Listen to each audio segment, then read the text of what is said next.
Alright guys, and welcome to the 63rd episode of Below the Bar. In this episode, expect to find out why chasing clout is the wrong way to build a brand, what we think about the Oasis reunion, And how you can avoid burnout by doing absolutely nothing. Let's get into it. Right, back in... Who are you? It's another double record day, so it's always the second one where we get a little bit... Yeah, well, guess which episode's the second record. Yeah, It's exactly. this one, guilty. Yeah, so we've almost always lost our head by this point, and we're going to get into some segments today. We're giddy because we just found out we actually won Athletics Pro. Yeah, we did. So we just did a whole episode sapping about how shit we were, and actually just did the maths. And did a little bit of hyperbole and actually won. So. Yeah, basically, if we'd recorded my deadlift and I then gone on to finish the actual competition, basically we would have and been sniffing around the podium. So basically, I am mad, now a High Rocks winning, not High Rocks, an Athletics winning athlete. So make of that what you will. You don't win anything for it, but whatever. Yeah, you don't win anything for it other than well, you literally don't win anything. Right, so. Some usual segments this week, some semblance of structure, if last week was a bit meandering. Yeah, I think it was. Well, do you want to just kick straight off? We got any housekeeping to do? Or are we Yes, good? We have. Right. So, one of you lovely people has been in contact and given us an absolute corker of an idea for a new... Well, it's a quasi segment because it's got a bit more legs than just being like a segment, I think, because you can potential episode, isn't it? Potential episodes, maybe with one or two segments kind of bookending it. So the idea that he gave us is called Heroes and Villains, basically, and it's kind of like we pick out obscure characters from the past, which I can get on board with because I'm a history nerd, and we kind of debate the morals of their life's work, effectively. The mileage for this really is probably not to touch on characters from history that people already know a shitload about, so people like Winston Churchill or Hitler, because that's a bit pedestrian, isn't it? Yeah, so obvious that. Yeah, so if we can find more obscure people from history who've actually kind of had quite a profound, lasting impact on the world, but potentially go under the radar, haven't got the airtime they maybe deserve. Yeah, because potentially like their invention kind of overshadowed them as individuals, kind of thing. So I think there's a lot of mileage there. So we'll come up with a bit of a jingle for that, because I love a jingle.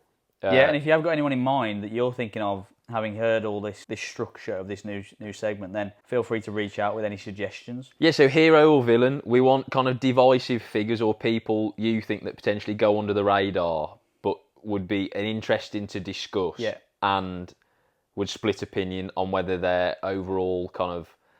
net positive or net negative. Yeah, exactly. But this week, we're going to go through the old favourites. What should we start with? Positive or negative? If we start negative and go positive, yeah, right, we'll end on a high. So we've got Helmet of the Week double header this week. Ooh. Helmet of the Week.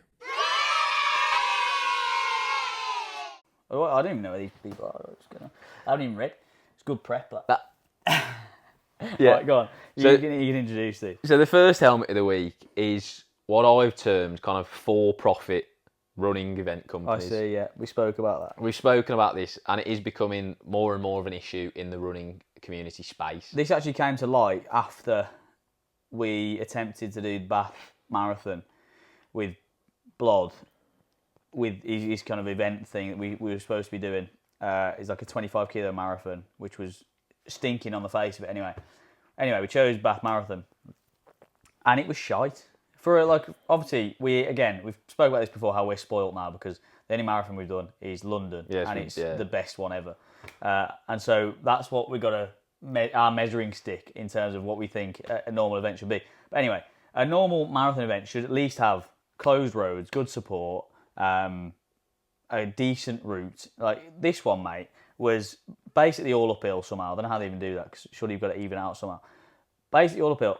Any downhills or any drop in elevation was like steps. Yeah, that's good. So you don't get any... No recovery there. Well, you don't gain any distance on it. You're just going straight down, which is obviously a shit one. And then most of it was on canals, which meant they didn't have to close any roads, so they didn't have to pay any money for that. Absolute cop-out. Which is such a cop-out. So we spoke about last year, Rill, Half. So there's a few offenders, really, to be honest. And what we mean by these for-profit running event companies is, you know the type if you've kind of done a few races and stuff. They tend to be the companies that put on smaller races in kind of like smaller towns, or potentially like secondary races behind like the big flagship one in that city. So like Run Through is a good example. The company Run Through, because they put on races everywhere, all across the country. And they're basically profiteering on people's hopes and dreams, as far as I'm concerned. Yeah. So they'll put an event on. They'll try and minimise the costs as much as possible. So they'll probably charge you more than anyone anyway. And they'll, like I say, they won't close any roads. Normally the fueling options like on the route are pretty shit. The support generally isn't great because of the marketing of the event isn't tremendous. So it obviously all feeds in. And then the final offender for me, and the biggest thing, particularly if it's a marathon, is the medal is always shit. Yeah. And that is inexcusable. Yeah. Because it's a little fucking bit of metal. It costs basically fuck all anyway. It costs fuck all, really. And in the grand scheme of things, some of these people, like theoretically, like you could get someone that's trained kind of like, up to for like a year for this. Especially a full marathon. Yeah, that's what I mean. Mate, we only got the half marathon medal in Bath. It was shocking. Was it a wooden thing? It's like a jigsaw puzzle. Yeah. Yeah. So like that company, I forgot what it's called. They're the ones that did the mud run Shocking. that I did in Eastner that I was telling you about. It's one. the same medal, but they just print a different picture on the front of the jigsaw pieces. It's an absolute cop out. And so the thing is, with kind of bigger running events, more established races, so like the London Marathon, for example, they'll have kind of like a recognised sponsor who basically like front all of the costs for it. So like for London at the minute, it's TCS, whatever. TCS. I think the Melbourne half marathon is like sponsored by Nike or whatever. And for these companies, it's basically just like a marketing opportunity. They probably take a hit on the cost of actually putting the event on, and then reap the rewards of actually like the free advertisement. I think basically. So they dig out, is what I'm trying to say. Yeah. They dig out. They make sure the route's Gucci, like the medal's fucking class. Like they don't skimp on like the hydration stations. They give you gels and shit. That's it. They put loads into kind of advertising and marketing it, so like you'll get a decent crowd turn up. Conversely, as we were saying, these kind of like for-profit companies, like their sole purpose is to make a business out of putting on running events. And as soon as you start doing that, everything comes at a cost.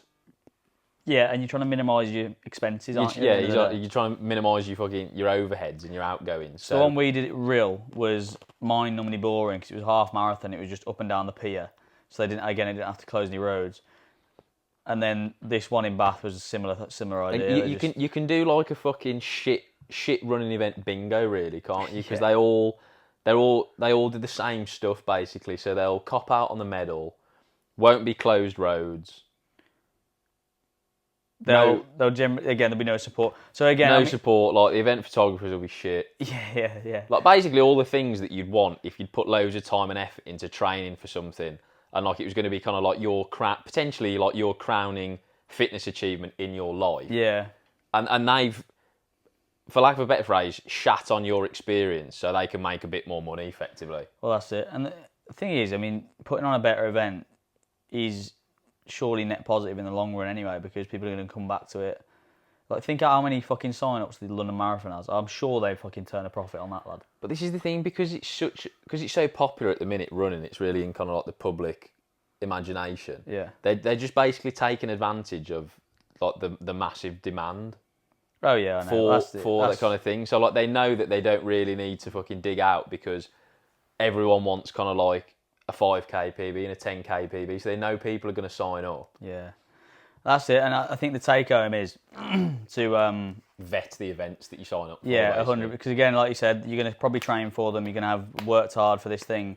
So do an event that's half decent. Like try and do a bit more research, or maybe spend a bit more money or whatever. Because this event could be really, really like a good memory for you. It could be shite. So if it is something you're training for, definitely dig out on which one you go to. Maybe like. And if you can ever get on London Marathon, again, I'll always say, go and do that. Yes. It's fucking amazing. So my advice, kind of to provide a bit more in-depth detail on kind of just vetting the events that you sign up for. normally, like, the bigger cities tend to put on better events. Yeah. So, like, if it's the Manchester Half Marathon and it's run by, like, Simply Health or whatever, it will be a pretty good event because it's going to be, like, the biggest running event in that city in the year. Yeah. So they'll dig out on it. You know it's going to be pretty well run. They do it every year. If you sign up for, like, the Droitwich Spa 10K and it's put on by Run Through, Yeah, it's red flags. Like, that's immediately a red flag. Yeah. So, like, if you are going to, as Shep said, like, build up to an event, make sure the event that you're actually running is worth the training, because you're going to be putting a lot of time and effort into building for this. So you don't want the end kind of outcome to be a bit of a wet, Disappointing. a bit of a fucking wet firework. Like, Yeah, because it is just jarring, like, especially that, because I have a catalogue of medals that I put together or have on my windowsill or whatever. That fucking Bath one didn't even make the cut. it's in the bin. Fucking threw it away. But the thing is, like, because you do it, so, like, when I look at, like, my medals as well, I'm the same as you, like, if I can keep them on the windowsill or whatever. Like, when you look at the medal, like, you've obviously got the memories attached to that medal.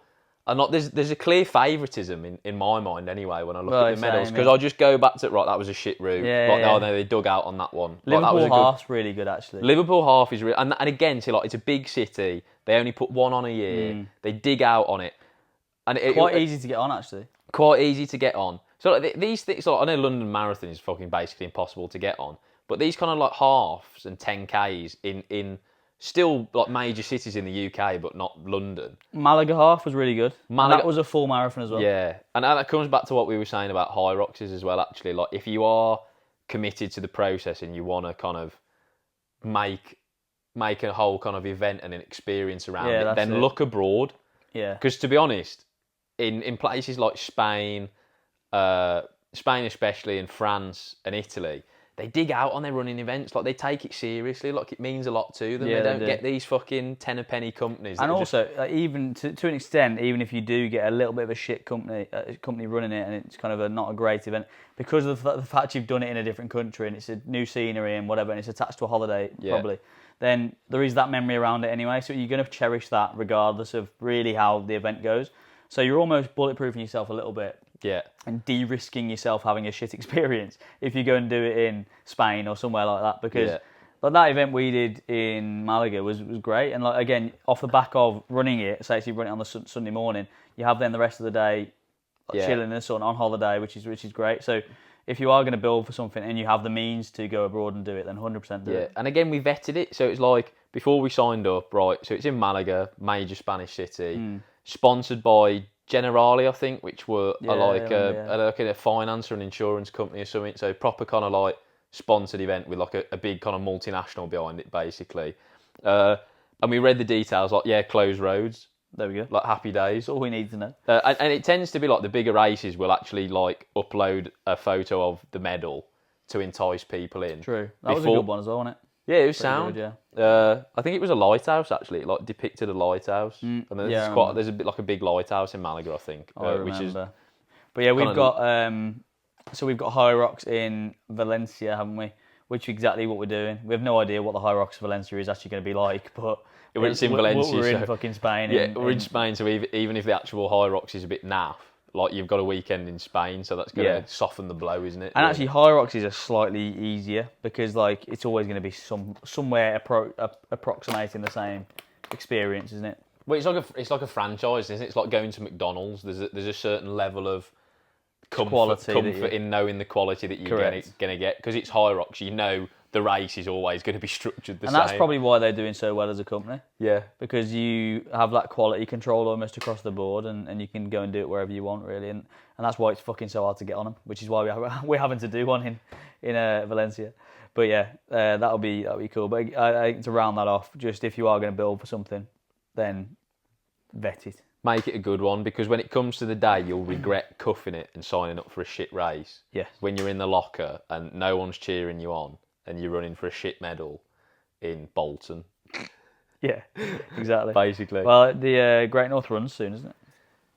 Next week. Yes, it is. This week. It's always in kind of like September, isn't it? I think the Great North this Sunday, I think. And there's the Great South one as well. Do you know about this? No. One of my clients is doing it. Really? Yeah, it's a 10-miler in Portsmouth.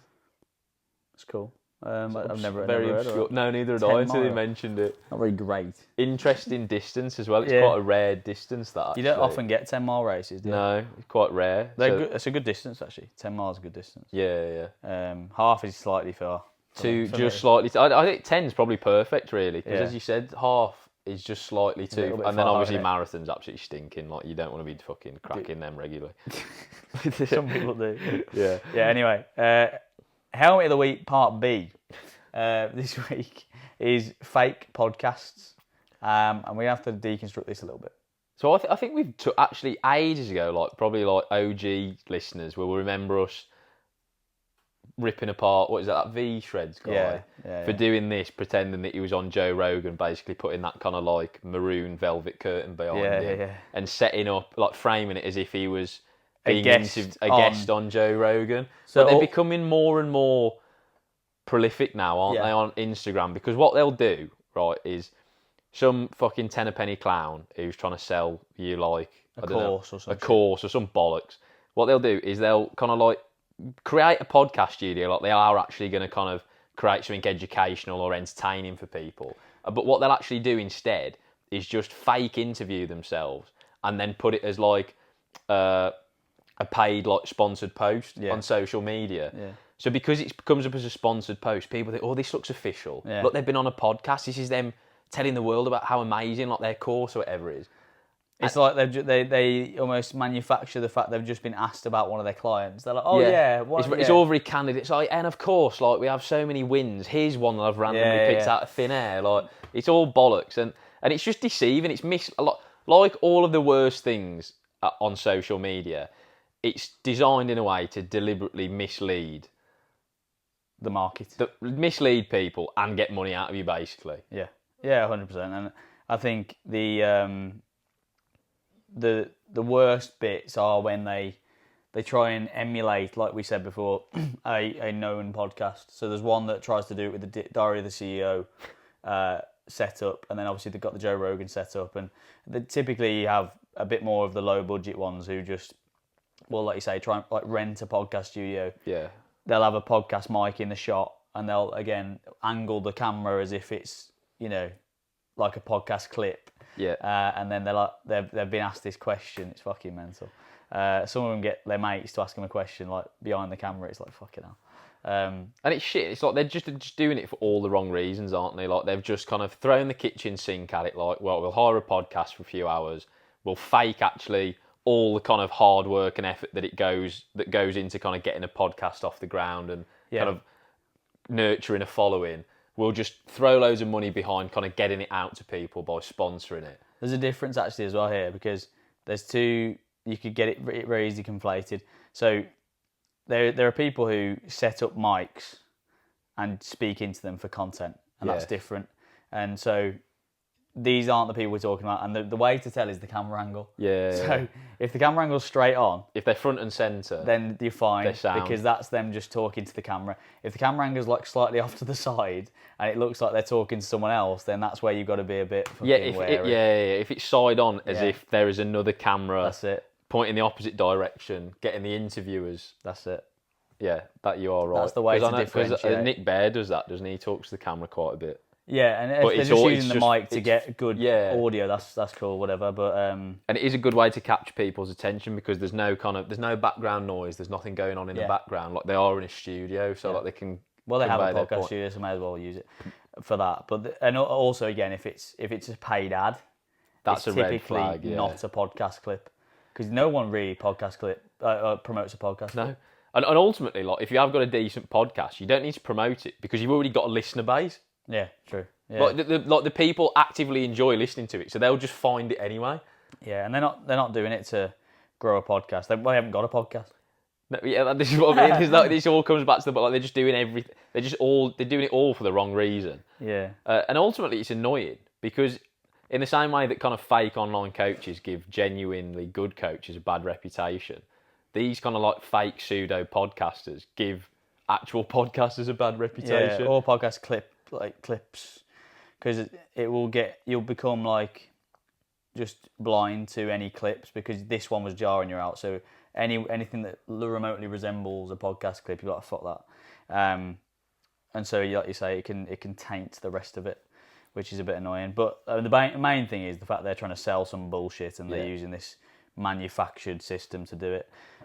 But again, it comes back to what we always say on the podcast. No matter what kind of subject area or topic we're discussing, comes back to having a bit about you. Yeah, and doing the fucking relevant due diligence on shit and actually vetting stuff before you kind of like either blindly consume it or fucking buy into it or take it on board. Yeah. Think, is this actually relevant to me? Is it bollocks? And will it actually kind of benefit my life? Do I need it? Yeah, well, that's the thing. And what's the agenda? What's the agenda behind this? Yeah, that's true. I think the thing with, like a podcast is there to either entertain or educate. It's not really there to promote promote your product. So Chris Williamson, if we take that Modern Wisdom as an example, his adverts, which he does obviously for his companies that he's sponsored by, are all done in the long form podcast. He would never clip one up really and put it out separately. Stephen Bartlett does for Huel, but he's come under the... He's a prat and he's come into hot water for it, so don't follow Stephen Bartlett. That's basically what I'm saying. So Chris Williamson is a shining example because all of his clips are all clips from the actual podcast, which are good quality. He will never clip up like an 8 Sleep fucking advert and just put that out there. That's it. And also, because he buys into the art of podcasting, because he's a proper podcaster, he does his utmost to make the adverts that he has to put into his longer form episodes entertaining and seamless, so it's not really jarring. You don't like cut someone off mid-sentence and then go to an advert. I mean, again, because he's full-time at this, he actually records each and every advert separate to each interview, which is mad. So he'll record like an Element thing probably 3 times a week because he has to go, and we'll get back to talking to whoever it is. But first, I'd like to tell you about XYZ. Yeah. So he's a good example. But anyway, we went off tangent there. But look out for fake podcasters. There's a guy called Cam Eastley or something. He's fucking horrendous for it. And I think he plays into it now. He was on TikTok for months doing this same thing. He'd be on the same couch with the same mic, and he'd be answering no questions, and everyone would start to cotton on to the fact like bro's just fucking answering his own questions here. Actually, while we're here, we might as well do a hat trick. Who's that guy that you sent me earlier? The bloke who eats like copious amounts of like olive oil and tuna. Because his name. He needs some serious airtime. Well, he's definitely vying for it. He's an idiot. Isaac Kelly. Right, is his name. I'm calling him out, son. Right, well, this is the problem because the last video I saw of him was, and I don't know how Jen this is, was him being wheeled around the hospital saying, "Oh, I'm fucked, basically. I can't fucking do anything." So I haven't really. I don't know whether it's satire or not. It has to be, mate.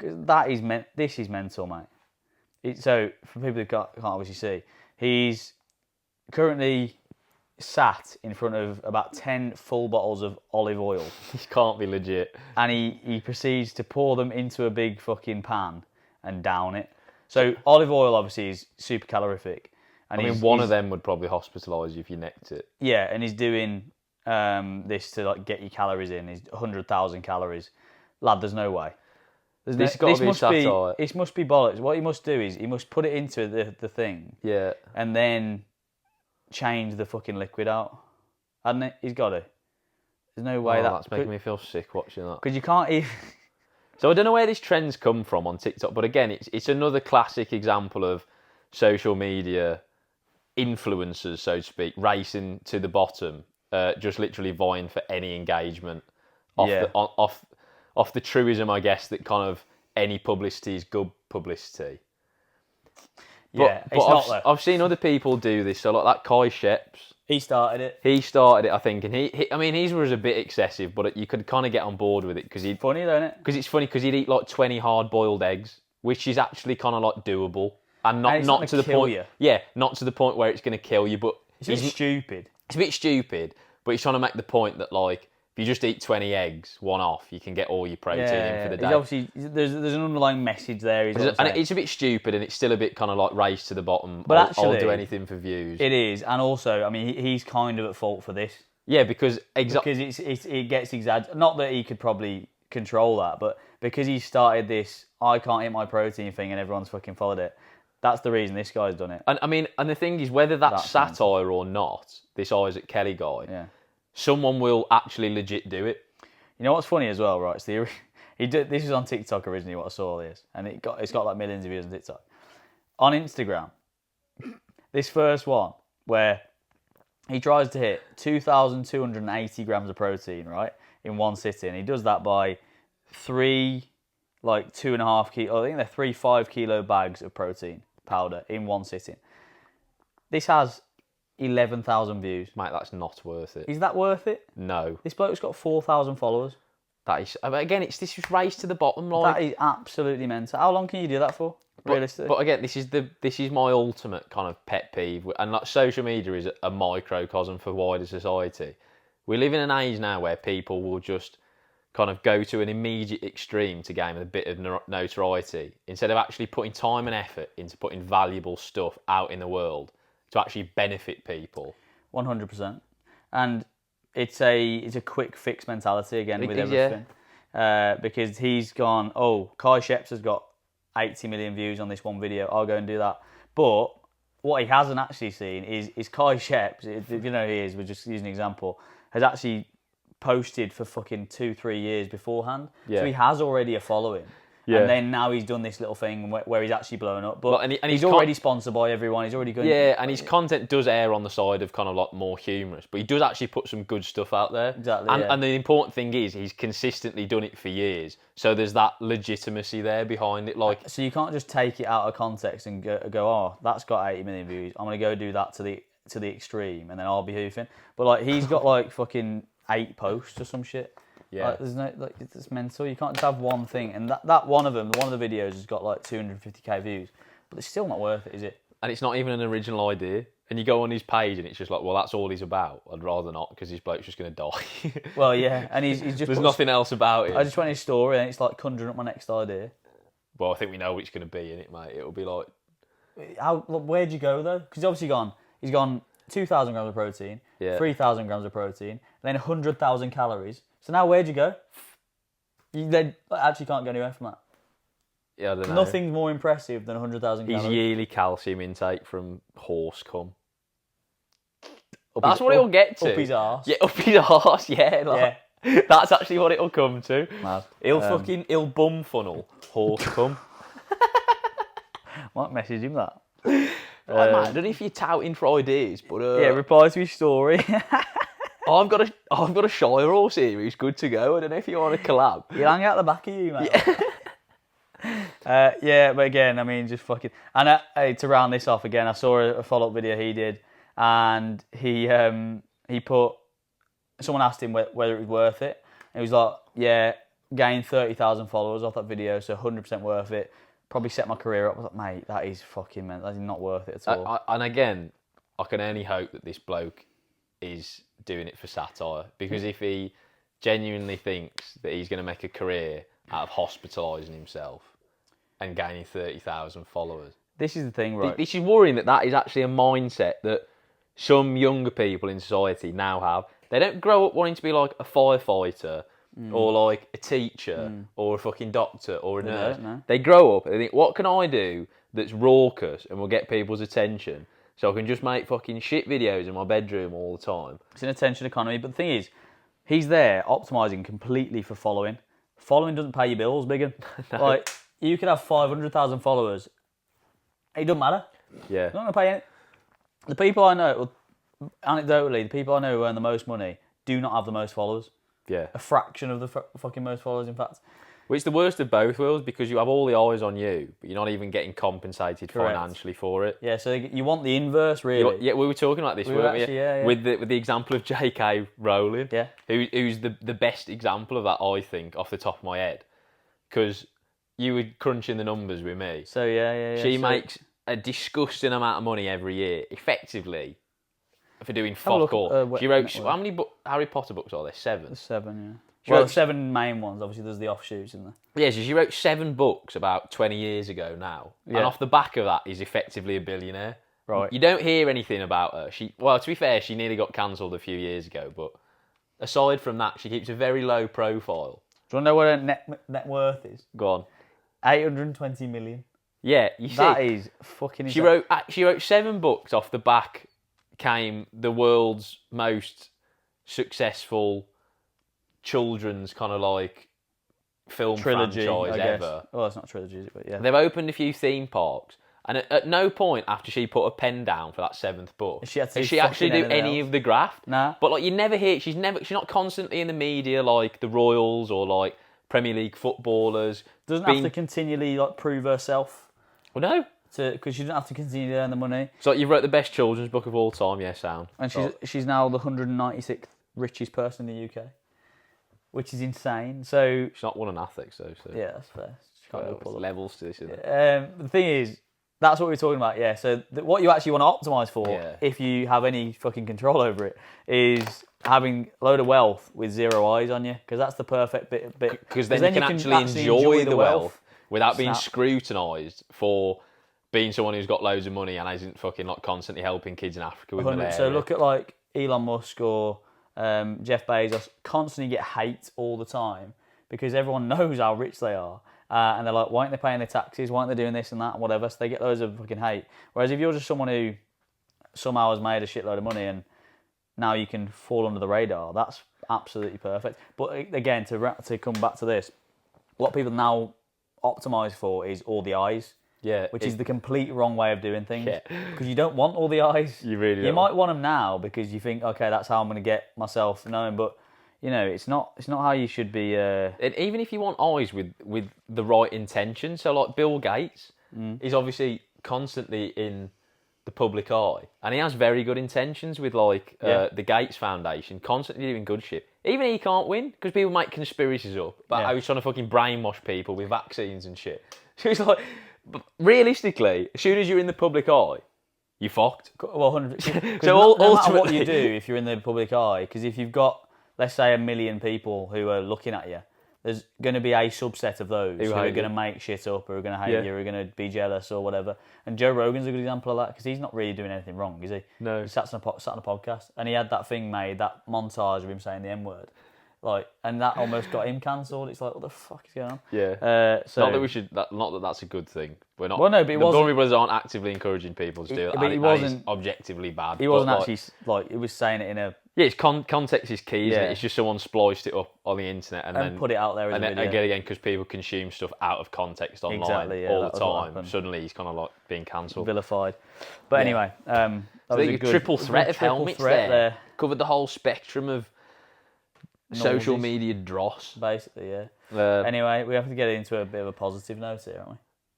yeah, well, we've got one more negative to cover, and then we'll get into the positive. So, like, I've got a pet peeve now. Oh, okay, go on. Brother, what's that? What's that, brother?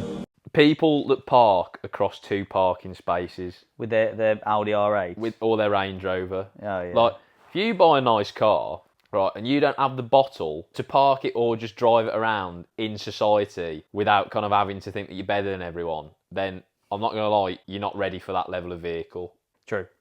You know what I mean? If you're really insecure about the nice car that you've bought to paper over your insecurities, then there's got a fundamental issue there that you do need to address. And Yeah. and protecting yourself by parking across 2 spaces in Aldi isn't going to make you more enemies than friends. Well, also, if you have got that kind of car, park over the other side of the car park where there's no cars. Yeah, because these people always do it in like the mother and child bay, don't Yeah. they? Right outside the door, which 'Cause again they is think- just it's going 'cause to. they think they own the place. That's what it Yeah, is. Because fucking- they obviously made a few coin, but what you should do is just find the part of the park of the car park that's just a little bit emptier and park it over there. It is But jarring. it's like you can't have your cake and eat it. Like, yeah, there's nothing wrong with having a nice car and wanting to drive it about, but you've got to accept that you are driving an expensive car. So, like, with that comes risks. You don't get extra allowances because you have the capacity. You have to spend follow more the money same on- rules. Yeah, you have to follow the same rules as everyone else. So if you're not willing to accept that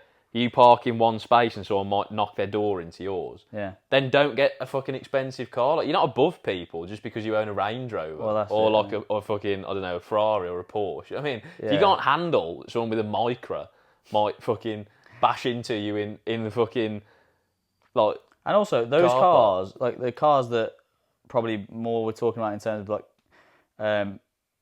Ferraris and Lamborghinis, whatever, are just not practical cars. So don't use them as your fucking daily car. Yeah, they're ultimately they're designed for the track. If you don't have, if this is probably the best idea. I mean, I'm not telling you how to live your life. If you don't have the funds to buy a kind of daily car and your sports car, a luxury like you shouldn't buy a sports car, because that shouldn't be your fucking your daily car that you take to Lidl, because that's mental. Your daily runner. And I know it's become so normalised now, like everyone has them. But even like 4x4s and SUVs, like, I can't fit it in one, so I've got to park it across two. Yeah, you know why you can't fit it in one parking space? Because it's designed for driving across fucking fields, not doing your fucking weekly shop at Farm Foods. In your school run. Yeah, and your school run. Oh yeah, I can't really get it to the school gates. Yeah, you know why? Because it's designed for going across fucking moorland in Scotland.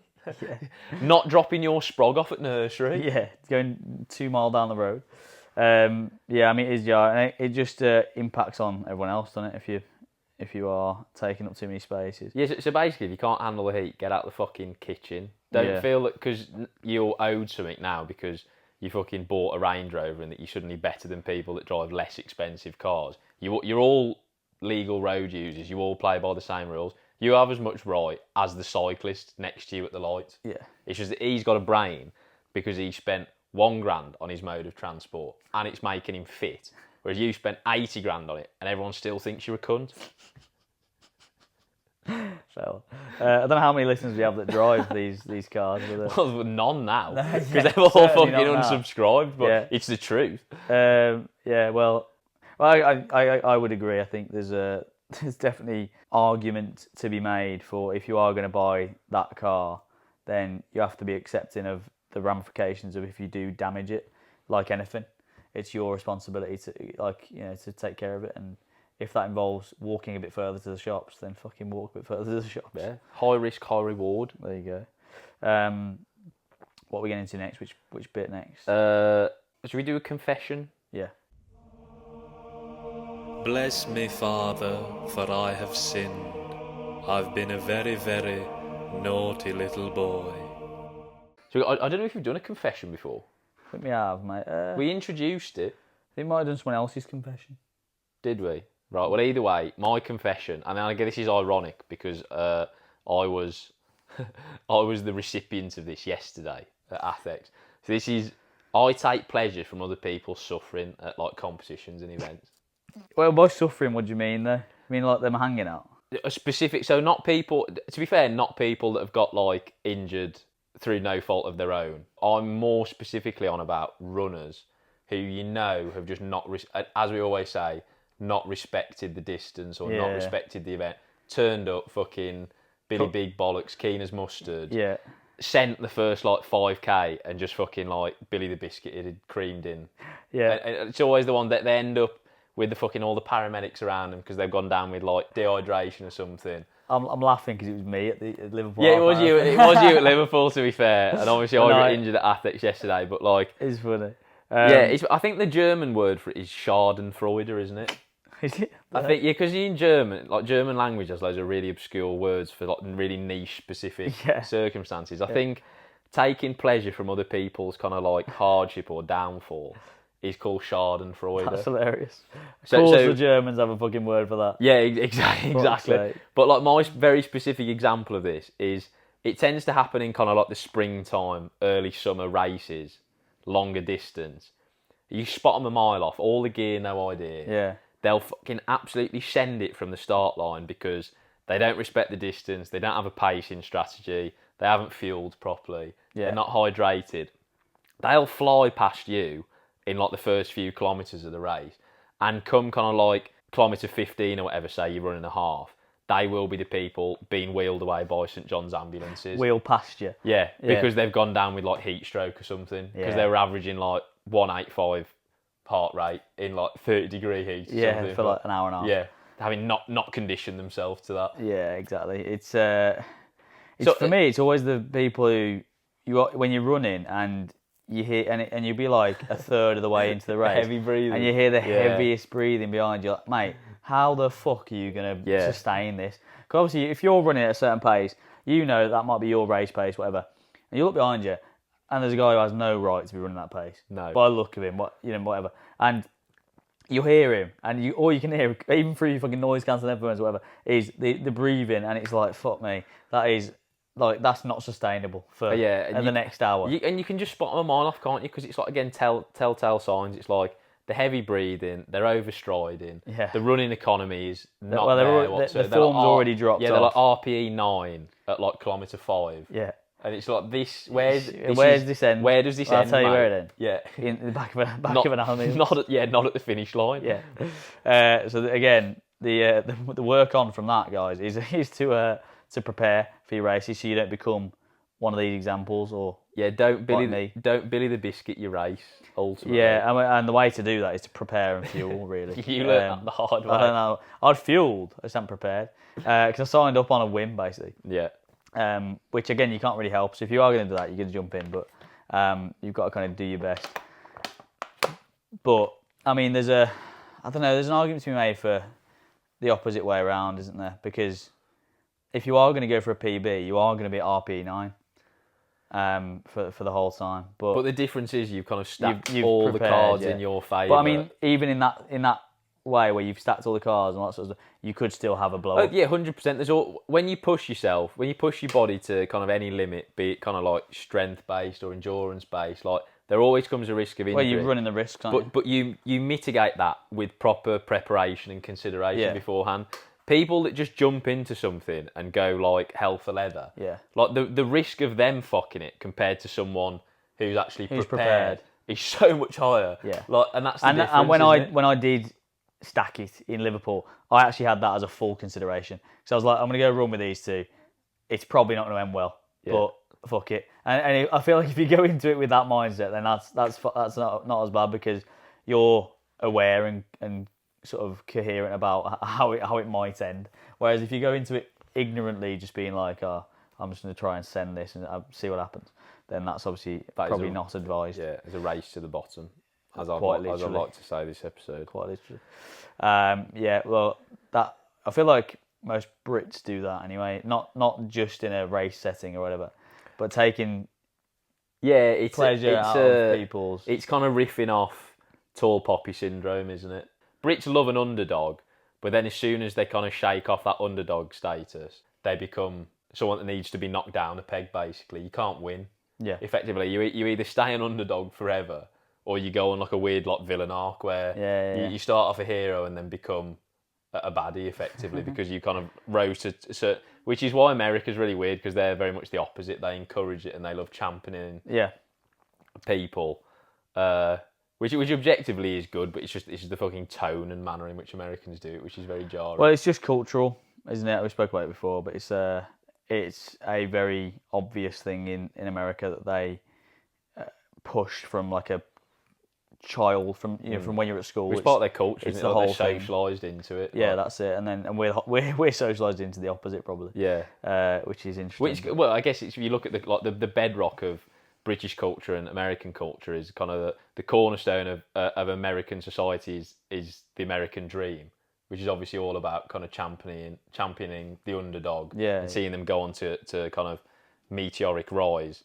And then Britain, the cornerstone of our kind of society and culture is stiff upper lip. Yeah, true. Where it's you don't celebrate anything. It was all very stoic. Yeah. Like everything's understated. Like you could be you could be like a gold medal winning Olympian. Yeah, and it's just about kind of like just getting on with it. There's always something better. There's always something else I can do. Yeah, like, exactly. Not want to big yourself up. Which is probably not conducive to like ultimately good mental health, is it? Because you're not like sinking into any of your wins, and you'll never feel like you've done enough then. Yeah. Which is interesting, but we could talk about the difference between American and British culture for years, and we have done in the past. Go and watch the Texas episodes that we made. yeah. I had a field day. Oh no, that was fresh from the press as well, because we were in Texas. The reasons, are we going to do reasons to be cheerful first, or are we going to do? Have you got a simple pleasure, or do I need mine? We'll do your simple pleasure, then we'll finish with reasons to be cheerful, as is customary. This is my idea of a very nice day out. My simple pleasure, and it does what it says on the tin because it is simple. He's driving to the gym with tunes on. Oh, right, okay. Because, I think there's lots of like times in the day where you can like almost write them off as like dead time.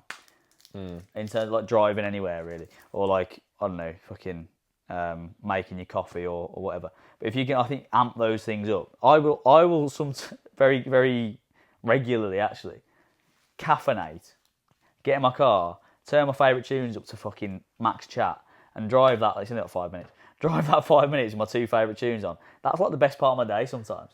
Yeah, And that could very easily be a shit. Just I've got to drive to the gym.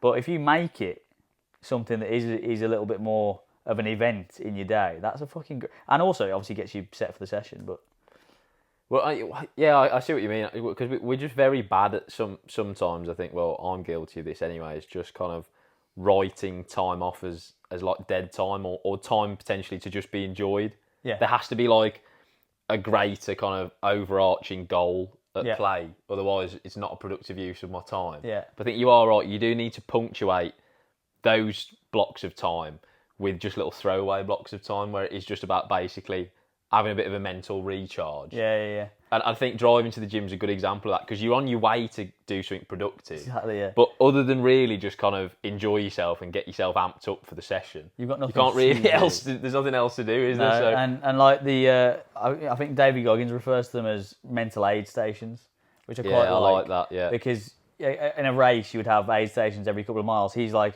in the shower. That's a because you're not doing anything, are you? But you may as well fucking like sink into it and enjoy it. Making a coffee, like you making said. a coffee, making food almost sometimes, or driving anywhere really. I feel like you can, because if you graft and work a little bit in between those things give you time to like reset and to kind of collect yourself almost and have that time to be present. Because like you say, sometimes it's really difficult, isn't it, to go through the day and actually be in the moment sometimes. But in the shower, what else are you fucking doing? Yeah. You know? And if you don't give yourself those little periods of respite and you just do try and kind of like bash all the way through and be productive for the entire day, it's just a myth. You can't do it. No way. Like that, especially if you're on about kind of like what you would term kind of like deep work. Yeah. That is impossible. Or even like, deep training if you look at like physical side of things. Like max, you've got kind of like a concentrated block of, if you're really on it, like a good few hours in the day to do kind of like deep work or be like in a flow state. Yeah. Outside of that, really, you've got to have those mental aid stations and then do less intense stuff. Yeah. The idea that you're gonna just like get your head down for an entire day and 8 hours of just pure plough through. Yeah, it's just completely unrealistic. And you have to make the pursuit of whatever you're pursuing enjoyable.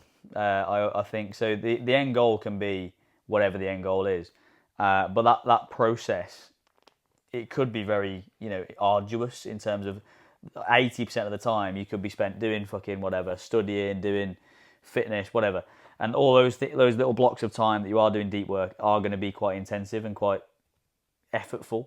But if you can have the other 20% of the time being a little bit more light and not intense, and then again use these little points in your day to punctuate it, then it can like prolong the experience without burnout happening.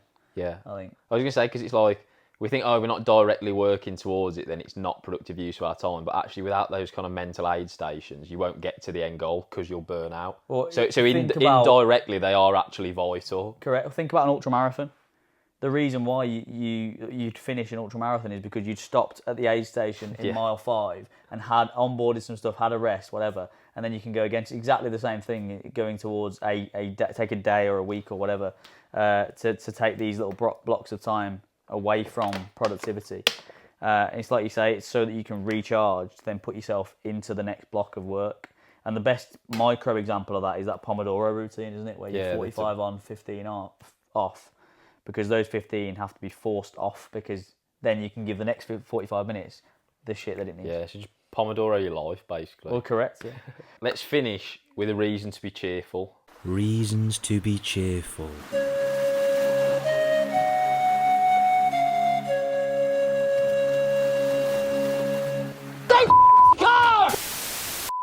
It's kind of a... Not really, though, is it?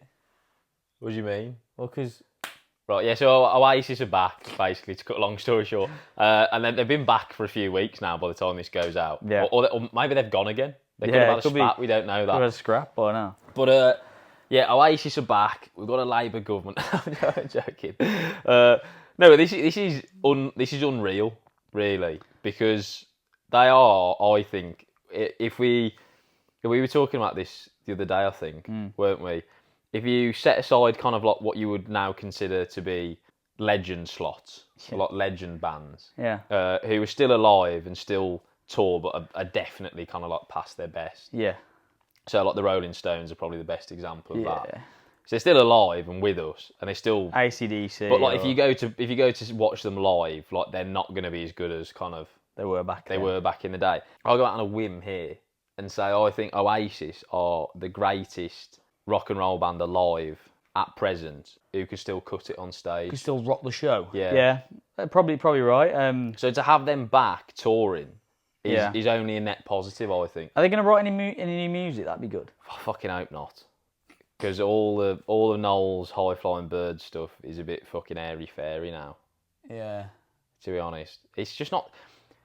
We need to talk about this. So Oasis are back, and that's great. I haven't got tickets, but I'm hoping they're going to... neither of us have got tickets, so we can't actually go and see the band that we love, which is good, because some sprog who watched the Supersonic documentary last week got 4, and he's going to sell them on for about $4,000. Yeah. Smart. Yeah, so we haven't got tickets, but we do need to talk about the fact that like the original Oasis sound is largely the result of someone who wasn't even in Oasis. Are we not going to do this as a... Well, I can wet their whistle. Okay. So we'll probably do this as a hero or villain. Yeah. And I'll give you this as an example of how we're going to use it as kind of like a vehicle, segment-wise. So the guy who... The sound engineer who basically produced Definitely Maybe and What's the Story, Morning Glory, Oasis' 2 albums, was kind of like plucked out of obscurity, basically, by the guy that they'd originally got to try and produce the albums, who ultimately tried and failed to get the live Oasis sound. So the problem was, Oasis got a record deal with Creation Records, but when they went to the studio, they couldn't replicate their live sound on track. Right. So a lot of bands normally have the opposite problem, where they're really good in the studio because they can overproduce it, and then when it comes to playing live, they're shit. Yeah. Oasis had the other problem where like they had the live sound. They needed to find a sound engineer to make it. They couldn't replicate it in the studio. Yeah. So they stumbled on this guy called Owen Morris, Welsh bloke, and he managed to kind of unlock the door. Make the guitar sound. That you got that, yeah, because like the early recordings that you listen to are a bit tinny, and like flat, and then and they go over this in the Supersonic documentary that they released like in 2016 or whatever, which is free on YouTube now. That is really good. I implore you to go and watch that, even if you're not interested in Oasis. You will be after that. Because of the characters in the band and close to the band all through kind of like the early period. The heyday. It makes it such an entertaining watch because the interviews and the stories and the anecdotes are fucking hilarious. Anyway, so this bloke, no one's ever heard of. And as far as I'm concerned, if he didn't pop up on the scene, we probably wouldn't have Oasis as we know them today. No. Well, they wouldn't have been as successful in terms of like record deals and selling albums. Because the whole key to Oasis is that kind of like really like raw, cool, like distorted live sound that they managed to reproduce on the albums. Yeah, so the albums wouldn't have sold nearly as much. So without that, they would have just sounded shit. They wouldn't have had a second album. No. They would have just been like a really tinny, Definitely Maybe, and then they would have just like floated into obscurity, probably. Probably, yeah, and it's mad, isn't it? Because he hasn't got like any airtime. No, and I'm sure that he's still made a very successful career in the music industry as a producer. Because if you've got that on your CV, you're not going to struggle for work in the future, are you? But like, ultimately, he's not like a billionaire like Noel Gallagher will be by the time he dies. No, that's true. I wonder how like wealthy or how much he got paid for any of it. I have no idea. They feature him in the documentary. Honestly, go and watch Supersonic because it's full of all these kind of like side narratives away from obviously the fact that you've got 2 brothers who are in like the biggest rock and roll band in the world who hate each other. There's so many kind of like subplots all going on at the same time. Yeah. It's a real sliding door story, really. If that never happened, like Oasis, and there's so many instances of that. It's almost like it was. You come to the conclusion it must have meant to be. Yeah. Well, and the fact they've come back together is mental, considering the breakup and how fucking volatile it all was, and it's It's crazy, really. There's a big conspiracy about how it might be all planned, but I fucking don't know. It's all like a music industry kind of like ploy, basically. Be Like it's genius, that, wouldn't it? all orchestrated. I don't know. Who cares? As long as we get to see That'd be Oasis the best again. marketing ploy ever. They must have employed fucking Rory Sutherland for that one. But yeah, the important thing, Yeah. Oasis are back. And they are touring. And they are touring, and they're mint. So Yeah. if you've never listened to Oasis before, I implore you to go and listen Now's to the them. time. Especially the first 2 albums, because after that, I'll be honest, it did tail off. They started taking too many drugs, and it all got a bit surreal. Yeah, that's true. Yeah, you need the 2 best core ones, and then leave it there probably. Actually, another thing that I recommend as well, which is I'm going to rewatch this later because I've just remembered it exists. On YouTube, I don't know what you have to type in. It's like Noel Gallagher, Oasis video commentary or something along those lines. They plucked it off one of like a DVD that they launched or something, and it's him giving running commentary to the Oasis music videos, and someone's watched all of it and it all clipped up together. all the That's best so bit. good. And it's just Noel Gallagher basically ripping into how much he hated the whole process of putting together the music videos for Oasis. That's class. And he talks about like it's just so deadpan in that typical that's kind all of they like are, Noel yeah. fashion. Yeah. So go and watch that as well, because if you like the kind of humour that they're about, it's fucking funny. I'll send it to you later. Yeah, definitely. I'll watch It's that. so funny. It's only about 15 minutes long. Class. But yeah, so Oasis are back, and hopefully they announce a world tour off the back of this, because I would like to go and see them, even if I have to go and see them in fucking Madagascar, Abu Dhabi. Abu Yeah. Dhabi, Islamabad, Yeah, well, I'll go see him in all of them, all 3. Kuala Lumpur. We'll wanna hopefully hump be seeing them at some point, because like I say, off the back of this, they should launch a world tour, unless they break up again, which wouldn't be surprising, to be honest. It's win-win, right? So as far as I'm concerned, because they either stay together after the back of this and do a world tour, in which case I can go and see them, or they have a scrap at the first gig and the whole tour gets cancelled, in which case no one gets to see them. Me or no one. Yeah, exactly. Yeah. Seeing them, there's one screenshot of a message they sent to Liam Gallagher's Instagram saying, "Oh, Noel said this and this about you." Yeah, it's like, and the caption was yeah. like, didn't get tickets, so Yeah. it's like, time to go to plan B. If you're not going, I'm not going. So I was like, oh, remember when your brother called you a bellend? Yeah, Like, yeah. He said he didn't like your profile picture Yeah. or whatever. It's funny. But yeah, so that's exciting stuff on the music scene. It's all the rage nowadays. So I'll be getting back into my Oasis era, which is good. I already have, Have you? even though I haven't got tickets. It's just good. Like every year I go through like a phase of like I will just listen to Oasis for like a good few weeks. I do that with most bands, to be honest. So good, man. Like Yeah. that. It's that live sound that they managed to replicate in the Yeah. studio, which just makes it Unique. like so like rock and roll, because Well, it is just like very raw. Yeah. And we have a lot of like younger listeners as well who, I mean, Oasis were before our time, to be honest. We're But like way before theirs. we're well, like so- second-hand listeners. They're like fifth-hand listeners, aren't they? Tertiary Really? listeners. Yeah. Yeah. So if Oasis up to this point have kind of passed your life by, and you are into that kind of music, then firstly, fucking Get round where it. have you been? Yeah. Secondly, get on it. Yeah, it is quality, and you can't. They don't make them like that anymore. Well, they actually really do, especially the characters. And if you haven't seen Supersonic, go and see Supersonic. and there's no excuses because it's on YouTube now for free. Yeah, So you don't go watch it now. There's no barrier to entry. Yeah, Yeah. turn this off because we're shit. And We're go- not Liam and Noel Gallagher. We are ultimately, yeah. You gotta. We're self-aware enough to know that we aren't the Gallagher brothers ultimately. So Yeah, unfortunately not.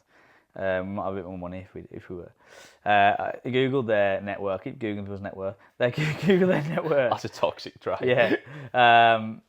And Liam Gallagher's is $6 million, which Yeah. is not a lot, really, think about it. No. And Noel's is like fucking 48 or some shit. Yeah, well, we know who needs this tour more than the other, Oh, don't yeah. we? Really, like, there's no Basically, charity work for No. Noel. literally. Yeah, for his brother. He might as well just give him the money, really. But anyway, yeah. Well, that's us. That's our segments boxed. Long episode that. Yeah, Well into the hour. you did well setting your timer. I stopped it before we got into Oasis, Oh, so I did you? couldn't even reference it. But I can see that we're on about an hour and 2 or something. Oh, I see. Yeah, okay. So we've smashed another ep again. More free content for you, lovely people at home. There we go. Enjoy it. Well, we are again going to try and square some other admin bits away now. So we shall leave you all to it and see you next week.